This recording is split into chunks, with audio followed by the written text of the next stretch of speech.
Good evening. One of the things that we really enjoyed doing in Nepal was a bit of bird watching.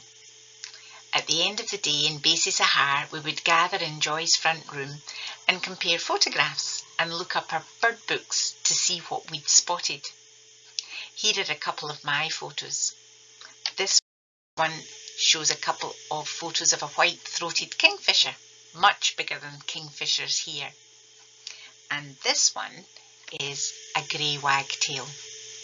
God's marvellous creation shining out in the midst of the litter and the rubbish that the human beings had left behind. We were helping with a youth conference in the church at Basi Sahar when I spotted the iridescent blue as the kingfisher flew up into a tree, and we got very excited as we watched it fly back down to the river again and settle. But the young people round about us were much more interested in catching up with one another.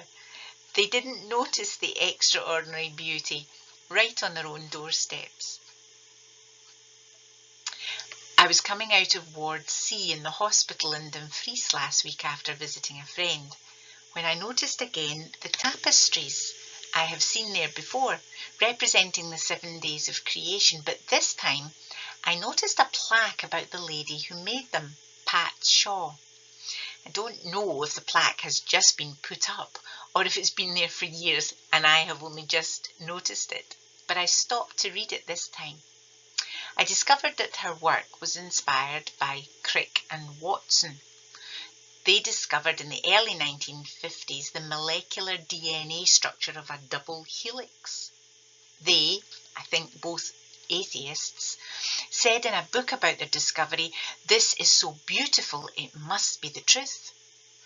The plaque says, "She was greatly moved when a group of internationally famous scientists commented at the time in New Scientist that the further scientific discovery progresses, the more certain it seems that our creation is far beyond the wit of man to accomplish, and that the existence of a benevolent, creative, supernatural being cannot be discounted." She went on to describe their discovery and her subsequent interpretation of it in her tapestries as a hymn of praise to God the Creator written by the 20th century.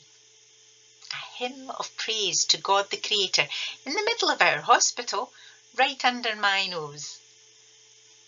Romans 1:20 says, "For since the creation of the world, God's invisible qualities, his eternal power and divine nature, have been clearly seen, being understood from what has been made." And yet the world around us so often will neither glorify him nor give thanks to him. In the midst of our everyday life, it's sometimes easy to miss what Stuart Townend calls his breath upon the spinning globe and his fingerprints in flakes of snow.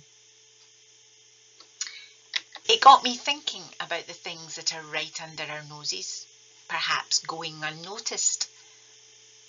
While we were in Nepal, Alistair got a call from a good friend who didn't realise we were out of the country. He was asking for prayer.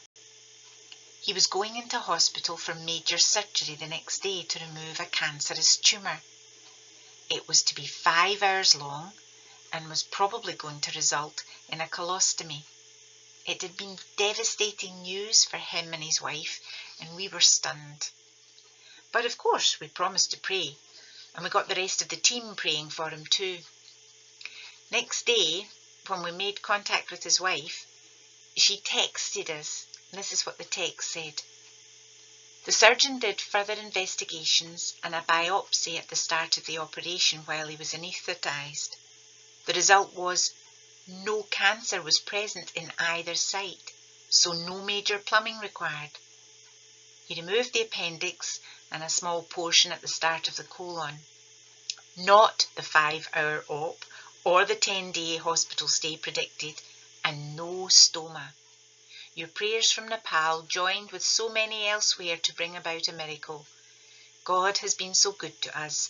To him be all the praise." I'm sure different people will explain away what happened in different ways. And 2 months on, the medical staff might have forgotten about their amazement at what they found or what they didn't find. But although we might not be able to explain exactly what happened in that situation, we were thrilled to be able to tell the rest of the team how God had answered our prayers.